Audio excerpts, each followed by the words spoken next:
We have updates to that show of force against peaceful protesters yesterday in Lafayette Park across from the White House. Today, the U.S. Park Police denied using tear gas, said they acted after protesters used harsh tactics themselves. Reporters who were there as eyewitnesses said all day long today that's not true. The Washington Post is reporting Attorney General Bill Barr is the one who ordered the operation to clear the way for Trump's Bible-holding photo op at St. John's Church there in Lafayette Square. Secretary of Defense Mark Esper, who was notable by his presence along with the head of the Joint Chiefs, General Milley. Esper tells NBC News he didn't realize Trump was heading to the church, saying he thought he was going to, quote, see some damage and to talk to the troops. I didn't know where I was going.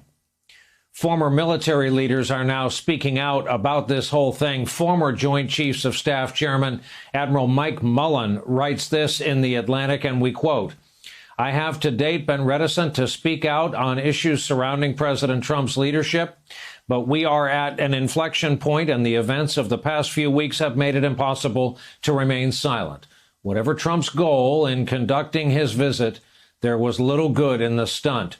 There was reporting today the entire visit was engineered by Hope Hicks and Jared Kushner.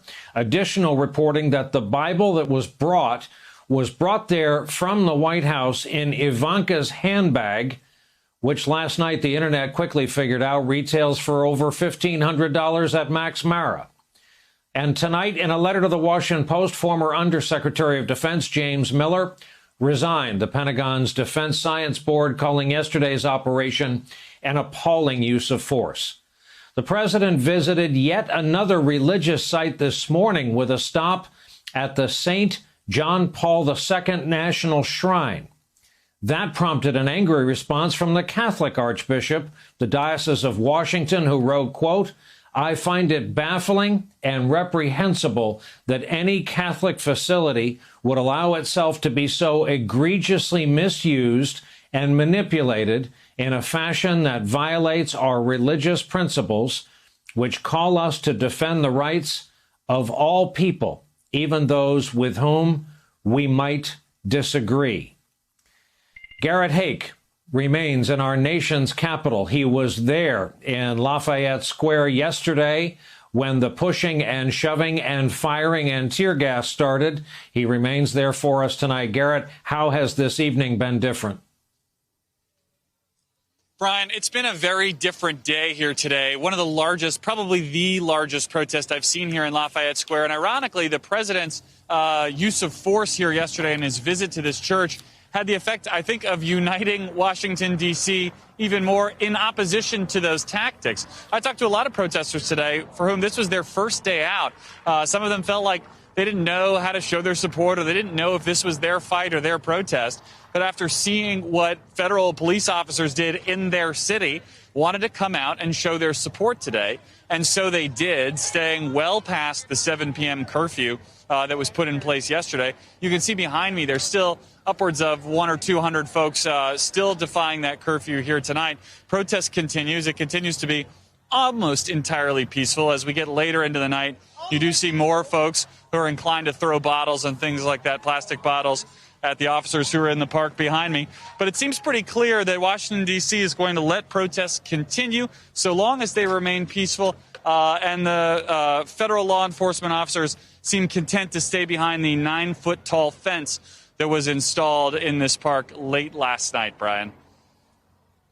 Yeah, that is that barricade that a lot of people woke up to this morning is a huge new addition and certainly helps the troops and the police hold that ground. I know people have been shaking it. I think some people thought of trying to topple it tonight, but most reports have it that the peaceful protesters themselves have shouted down that effort and said that's not why we're here.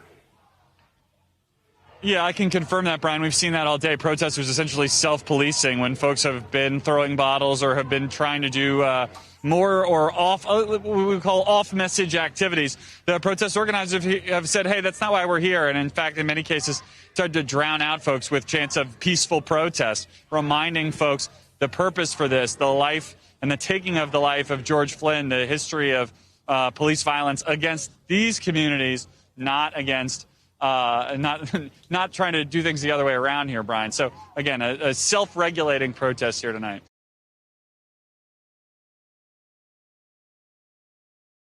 Hey there, I'm Chris Hayes from MSNBC. Thanks for watching MSNBC on YouTube. If you want to keep up to date with the videos we're putting out, you can click subscribe just below me or click over on this list to see lots of other great videos.